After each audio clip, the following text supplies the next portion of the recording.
America એટલે સપનાનો દેશ, પણ ક્યારેક આ સપનાની પાછળ કેવું કડવું સત્ય છુપાયેલું હોય છે તે આજે આ અહેવાલમાં જાણીશું. સામાન્ય રીતે જ્યારે કોઈ ગુજરાતી પરિવાર અમેરિકામાં નોકરી શોધે છે ત્યારે શરૂઆતમાં માલિકો એટલી મીઠી મીઠી તેમને વાતો કરે છે કે આપણને લાગે છે કે આ તો આપણો જ પરિવાર છે, આપણા જ માણસો છે. ખાસ કરીને જેઓ પાસે હજુ લીગલ સ્ટેટસ નથી અથવા જેઓ અનડોક્યુમેન્ટેડ છે તેમને આ માલિકો મોટા મોટા વાયદાઓ આપીને પોતાની જાળમાં ફસાવે છે. પણ યાદ રાખજો, જે માલિક ભરતી વખતે ભાઈ ભાઈ કરે છે તે કામ શરૂ થયાના ગણતરીના દિવસોમાં જ પોતાનો અસલી ચહેરો બતાવવા લાગે છે.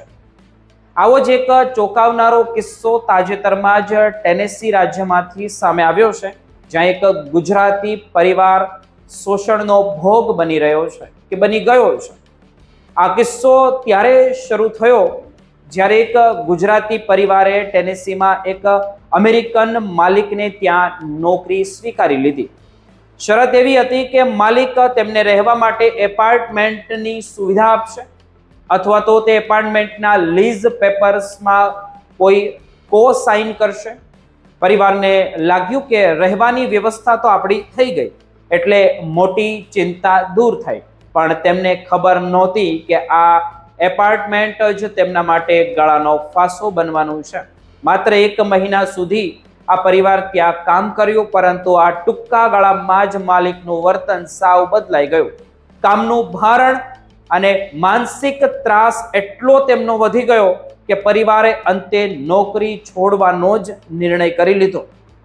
જેવી પરિવારે માલિકને જાણ કરી કે તેઓ હવે કામ ચાલુ રાખવા માંગતા નથી કે તરત જ માલિકનો પિતળિયો ગયો એવું કહી શકાય કે માલિકે મર્યાદા ઓળંગી એવી ધમકી આપી કે જેમને સાંભળીને કોઈ પણ ના હોશ ઉડી જાય.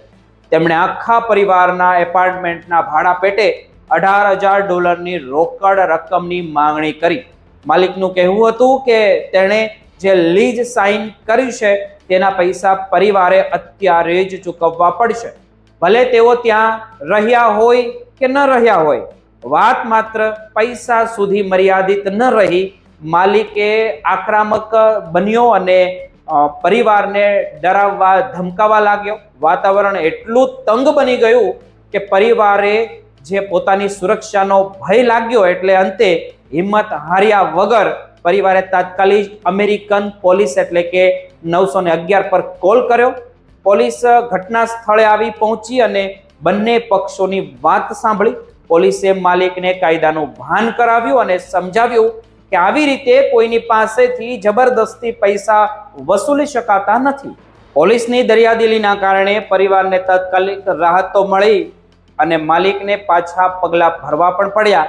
જો કે આ મામલો કાયદાકીય ગૂંચવણમાં ફસાઈ શકે છે, પણ હાલ પૂરતો આ પરિવાર એક મોટી મુસીબતમાંથી બચી ગયો છે.